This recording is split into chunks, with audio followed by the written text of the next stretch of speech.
Hello every one. നമ്മൾ ഒത്തിരി കാലമായിട്ട് കാത്തിരുന്ന ലിറ്ററേച്ചർ ആൻഡ് ദ കണ്ടംപററി വേൾഡിലെ ഫസ്റ്റ് പോയം മാർഗരറ്റ് ആറ്റ്വുഡിൻ്റെ മൊമെൻ്റ് എന്ന പോയമാണ് നമ്മളിന്ന് നോക്കാൻ പോകുന്നത്. അപ്പോൾ നമുക്ക് പഠിച്ചാലോ? ഫസ്റ്റ് തന്നെ നമുക്ക് മാർഗരറ്റ് ആറ്റ്വുഡിനെ കുറിച്ച് കുറച്ച് പോയിൻറ്റ്സ് പഠിക്കാം. Margaret Atwood, she is a well known Canadian poet, novelist and literary critic. Margaret Atwood ഒരു കനേഡിയൻ പോയിറ്റാണ്, നോവലിസ്റ്റാണ്, ഒരു ക്രിട്ടിക്കുമാണ്. അവർ ജനിച്ചത് ഒട്ടാവയിൽ 1939.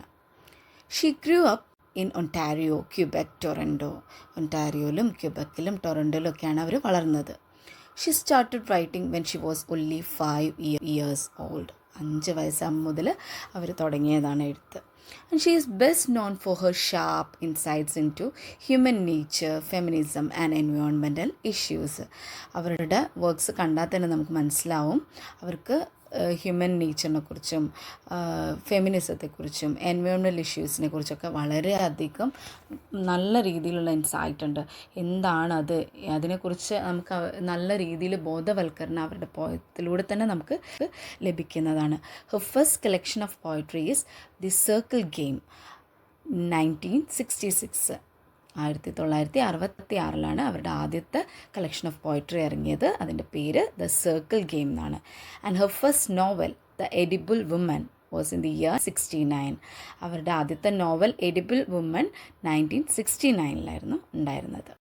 ഇനി നമുക്ക് പോയൊന്ന് നോക്കാം അല്ലേ. The moment when after many years of hard work and a long voyage, you stand in the center of your room, house, half acre, square mile, island, country, knowing at last how you got there, and say, I own this. It's the same moment when the trees unloose their soft arms from around you. The birds take back their language, the cliff fissures and collapse, the air moves back from you like a wave, and you can't breathe. No, they whisper, you are nothing, you are a visitor, time after time, climbing the hill, planting the flag, proclaiming, we never belonged to you. You never found us. It was always the other way round. ഇവിടെ നമ്മൾ നോക്കുകയാണെങ്കിൽ മനുഷ്യനൊരു റിയലൈസേഷനിലേക്ക് മനുഷ്യൻ എത്തിച്ചേരുകയാണ് ഒത്തിരി കാലഘട്ടത്തിൻ്റെ ശേഷം അല്ലേ. ഒരുപാട് കാലങ്ങൾ നമ്മൾ പലതും സഹിച്ചും പലതും നേടിയെടുത്തൊക്കെയാണ് നമ്മളൊരു ഓണർഷിപ്പിലെത്തുന്നത് അല്ലേ. നമ്മൾ എന്ത് കാര്യവും നമ്മളിപ്പോൾ നമ്മുടെ പഠനമാണെങ്കിലും നമ്മുടെ ജീവിതമാണെങ്കിലും പല കാര്യങ്ങളിലൂടെയും പല സർക്കംസ്റ്റൻസിലൂടെയും ഒക്കെ കടന്നാണ് നമ്മൾ ലൈഫിൽ ഒരു സ്റ്റെബിലിറ്റിയിൽ എത്തിച്ചേരുന്നത്. അപ്പോൾ ഇവിടെ സ്പീക്കർ ഡിസ്ക്രൈബ് ചെയ്യുന്നത് എന്താ? A person who believes that they have finally arrived. they have finally arrived. അവരവിടെ എത്തിച്ചേർന്നു. ഓ യെസ്, അറ്റ് ലാസ്റ്റ് ഞാനിവിടെ എത്തിച്ചേർന്നു. They stand in the house or land thinking they own it. This reflects human pride and material achievement.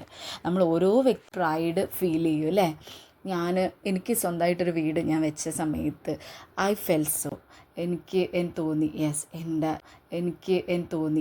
എൻ്റെ ഈ ഒരു ഏജിൽ ഞാൻ സ്വന്തമായൊരു വീടൊക്കെ വെച്ച് അത് എനിക്കെല്ലാമായി എന്നൊരു തോന്നലായിരുന്നു. അതും എൻ്റെ വിവാഹത്തിന് മുമ്പാണ്. അപ്പോൾ ഐ ഫെൽ ദാറ്റ് യെസ്, എനിക്ക് സ്വന്തമായിട്ട് വീടുണ്ട്, പാരൻസ് ഉണ്ട്, എനിക്ക് സിബ്ലിങ്സ് ഉണ്ട്, ഒന്നിനൊരു കുറവില്ല എന്ന് ഫീൽ ചെയ്യാണ് ഞാൻ. ഐ ആം ദ ഓണർ എല്ലാത്തിൻ്റെയും എല്ലാം എൻ്റെത് എന്ന് തോന്നുന്ന ഒരവസ്ഥ, പ്രൈഡ് ഫീലിംഗ് ഉണ്ടാവും. ഇവിടെ ഈ പോയിന്റ് പറഞ്ഞ ഈ ഒരു വ്യക്തിക്ക് ഈ പോയത്തിൽ പറയുന്ന അത് എല്ലാ മനുഷ്യനെയും കൂടിയാണ് കേട്ടോ, ഈ ഭൂമിയിൽ മനുഷ്യരെയും ചൂണ്ടിക്കാണിക്കുക തന്നെയാണ്. മനുഷ്യന് അങ്ങനൊരു ഫീലിംഗ് വരും, ഞാനാണ് ഇതിൻ്റെ എല്ലാം കാര്യമെന്ന് അല്ലേ, എനിക്കാണ് ഇതെല്ലാം. നമ്മൾ അറിയില്ലേ, നമുക്ക് വീടും സ്ഥലമൊക്കെ ഉണ്ടെങ്കിൽ ഇത് നമ്മുടെ, ഇതിൻ്റെ അപ്പുറത്തേക്കുള്ള മറ്റൊരാളുടെ, അല്ലെങ്കിൽ നമ്മുടെ ഒരു വസ്ത്രമാണെങ്കിൽ പോലും നമുക്ക് അങ്ങനെ ഫീൽ ചെയ്യുന്ന അവസ്ഥ ഉണ്ടാവാറുണ്ട് അല്ലേ. പക്ഷേ നമ്മൾ സെക്കൻഡ് സ്റ്റാൻസ് എത്തുമ്പോൾ നമ്മൾ എന്താ കണ്ടത്? Nature seems to withdraw its support at the exact moment the person claims ownership. ഈ പേഴ്സൺ പറയുന്നുണ്ടല്ലോ, ഈ ലാൻഡ്, ഈ ഏക്കർ, ഈ പറഞ്ഞ കൺട്രി ഒക്കെ എൻ്റെതാണെന്നല്ലേ. എന്നോട് ചോദിച്ചാൽ ഈ നാട് എൻ്റെതാണ്. അത് കഴിഞ്ഞാൽ ഞാൻ പറയാം അല്ലെങ്കിൽ ഈ സ്റ്റേറ്റ് എൻ്റെതാണ്, ഈ രാജ്യം എൻ്റെതാണ് എന്നൊക്കെയല്ലേ. അപ്പോൾ നമ്മളെല്ലാം ഓൺ ചെയ്യുകയാണ്, നമ്മുടേത് ഹ്യൂമൻ ബീയിൻ്റെ ഒരു പ്രത്യേകത തന്നെ അതാണ് അല്ലേ. അപ്പോൾ ഇവിടെ നേച്ചറിന് അത് ഇഷ്ടപ്പെട്ടില്ല. Nature seems to withdraw it support from the exact moment. എപ്പോൾ അവരങ്ങനെ മനുഷ്യനങ്ങനെ പ്രൈഡ് തോന്നുക ആ സമയത്താണ് ഫോൾ ഉണ്ടാവാൻ നമ്മൾ കേട്ടിട്ടുണ്ട് അല്ലേ. അതേപോലെയാണ് ഇവിടെ നേച്ചർ എന്തു ചെയ്തു, നേച്ചർ വിഡ്രോഡ്. എന്തൊക്കെയാണ് വിഡ്രോ ചെയ്ത? C the trees, the birds, the cliffs and even the air turn away, showing that nature cannot be possessed. ഈ പ്രകൃതിയെ ഒരിക്കലും ആർക്കും സ്വന്തമാക്കാൻ പറ്റില്ല എന്ന് നേച്ചർ കാണിച്ചു കൊടുക്കുകയാണ്. അതായത് മരങ്ങളാണെങ്കിലും അത് കിളികളാണെങ്കിലും ഈ ചുറ്റുമുള്ള പാറക്കെട്ട് ഒന്ന് ആലോചിച്ച് നോക്കിക്കേ. എയർ വിഡ്രോ ചെയ്യുകയാണെങ്കിൽ നമുക്ക് ഓക്സിജൻ ഇല്ലാണ്ട് നമ്മൾ എന്തായിരിക്കും നമ്മുടെ അവസ്ഥ എന്താ? ആ പ്രസൻറ്റിൽ തന്നെ നമ്മൾ ഞാൻ എന്ന് തോന്നിയിട്ടുള്ള ആ പ്രസൻറ്റിൽ നമ്മൾ ചത്തു വീഴും അല്ലേ. അപ്പോൾ നമ്മൾ മനസ്സിലാക്കേണ്ടത് എന്താ, നമ്മുടെ ലൈഫ് എങ്ങനെയാണ്, ഒരു പൂവിനെ പോലെ എന്ന് നമുക്ക് കാണാം, പക്ഷെ നാളെ ചിലപ്പോൾ അത് വാടിപ്പോയെന്നിരിക്കും. അപ്പോൾ ഈ ഹ്യൂമൻ ബീങ്സ് അങ്ങനെ തന്നെയാണ് അല്ലേ. ഇന്ന് ചിലപ്പോൾ ഈ ചുറ്റുണ്ടായിരിക്കാം, പക്ഷെ നമ്മൾ ചിലപ്പോൾ ഇന്ന് കാണുന്ന ആളെ നമുക്ക് കാണാൻ പറ്റണമെന്നില്ല നാളെ. അപ്പോൾ ഇവിടെ ആറ്റ്വുഡ് നമുക്ക് പറഞ്ഞു തരാണ്. uses powerful images to show how human pride creates separation from the natural world. എങ്ങനെയാണ് മനുഷ്യനിങ്ങനെ ഉള്ളിൽ ഒരു അഹംഭാവം തോന്നുന്നത്, അപ്പോൾ പ്രകൃതി എന്ത് ചെയ്യും, അതിൻ്റേതായിട്ടുള്ള പല കാര്യങ്ങളും വിഡ്രോ ചെയ്യും അല്ലേ. ഈവൻ കിളികൾ, അതേപോലെ മരങ്ങൾ, അവർ നമുക്ക് തണൽ നൽകുന്നതാണ്. അവർ തണൽ നൽകാതിരുന്നു കഴിഞ്ഞാൽ അവസ്ഥ എന്താ മനുഷ്യൻ്റെ അല്ലേ. കിളികളാണെങ്കിലും അവരുടെ പാട്ടും അവരുടെ ഈ ശബ്ദങ്ങളും ഇതൊക്കെ നമുക്ക് ആവശ്യമാണ്. ഇതൊന്നും ഇല്ലാത്ത ഒരു ലോൺലിനെസ് ആയിട്ടുള്ള ഒരു ജീവിതം ഒന്ന് ആലോചിച്ച് നോക്കിയേ. ആരും ഇല്ലാത്തൊരു ജീവിതം. അപ്പോൾ നമ്മൾ എല്ലാം എൻ്റേതാണ്, എല്ലാം എനിക്കാണ് എന്നുള്ളൊരു ചിന്ത ആവശ്യമില്ല എന്നാണ് പോയിട്ട് പറയുന്നത്. അതിൻ്റെ ഫൈനൽ സ്റ്റാൻസിൽ നമുക്ക് കാണാം, it reveals the main truth അല്ലേ പോയത്തിൻ്റെ. Real ownership is an illusion. When we try to claim the earth we lose our connection, our true connection with it. But when we approach nature with respect and humility, നമ്മളും അതിൻ്റെ ഒരു ഭാഗമായി മാറും അല്ല. We are a part of it. We experience a genuine belonging. നമ്മൾ തന്നെയാണ് എന്ന് നമുക്കൊരു ഫീൽ ഉണ്ടാവും. പക്ഷേ we never truly own anything. ഈ ഭൂമിയിലുള്ള ഒന്നും നമ്മുടെ സ്വന്തമല്ല അല്ലേ. ഇപ്പം ബായ് പറഞ്ഞ് പോവാണെന്ന് ദൈവം വിചാരിച്ചാൽ നമ്മൾ പോയേ തീരും. The earth, the nature, the time existed before us. നമ്മളെക്കാളും മുമ്പ് ഈ ഭൂമിയും ഈ പ്രകൃതിയും ഈ സമയമൊക്കെ ഉണ്ടായിരുന്നു അല്ലേ. നമ്മൾ ഈ തിരക്കൊക്കെ കണ്ടു കഴിഞ്ഞ് വിചാരിക്കും നമുക്ക് മാത്രം സമയമില്ലാത്തതെന്ന്. പക്ഷേ ഈ ഭൂമിയിലെ പലതും നമുക്ക് മുമ്പേ ഉണ്ടായിരുന്നു, നമ്മൾക്ക് ശേഷവും ഉണ്ട്. And will continue after us. Instead of owning the earth we belong to it. നമ്മൾ മനസ്സിലാക്കേണ്ടത് എന്താ, വി ബിലോങ് ടു ഇറ്റ് ആണെന്ന്. അപ്പോൾ ഇവിടെ ആറ്റ്വുഡ് നമുക്ക് റിമൈൻഡ് ചെയ്ത് തരുന്നത് എന്താ, a truth, a realisation. We do not own the earth, the earth own us. നമ്മളല്ല എർത്തിനെ ഓൺ ചെയ്യുന്നത്, ഏർത്താണ് നമ്മൾ ഓൺ ചെയ്യുന്നതെന്ന് ഒരു പോയം നമുക്ക് പഠിക്കാൻ തരുമ്പോൾ പോയറ്റിക് ഡിവൈസസ് പോയിട്ട് യൂസ് ചെയ്തിട്ടുള്ളത് കാണാൻ സാധിക്കുന്നുണ്ട് അല്ലേ.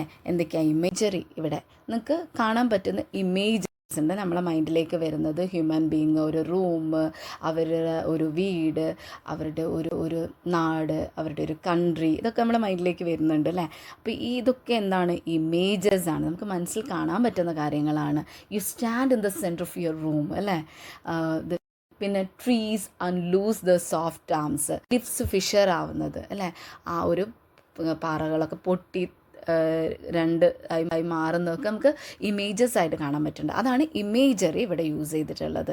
പിന്നെ പേഴ്സോണിഫിക്കേഷൻ നിങ്ങൾക്ക് കാണാം. നേച്ചർ, ഹ്യൂമൻ ലൈക്ക് ക്വാളിറ്റീസ് നേച്ചറിന് കൊടുക്കുന്നതായിട്ടാണ് പോയിട്ട് പറയുന്നത് അല്ലേ. Trees unloose the soft arms. മരങ്ങൾക്ക് കൈകളുണ്ടോ, ബ്രാഞ്ചസ് അല്ലേ ഉള്ളൂ. അപ്പോൾ അത് ഒരു ഹ്യൂമൻ ക്വാളിറ്റി കൊടുത്തതല്ലേ മരങ്ങൾക്ക്. അപ്പോൾ അതിന് പേഴ്സോണിഫിക്കേഷൻ പറയാം. അതേമാതിരി birds take back the language. അവരവരുടെ ഭാഷകൾ തിരിച്ചെടുക്കുന്നു അല്ലേ.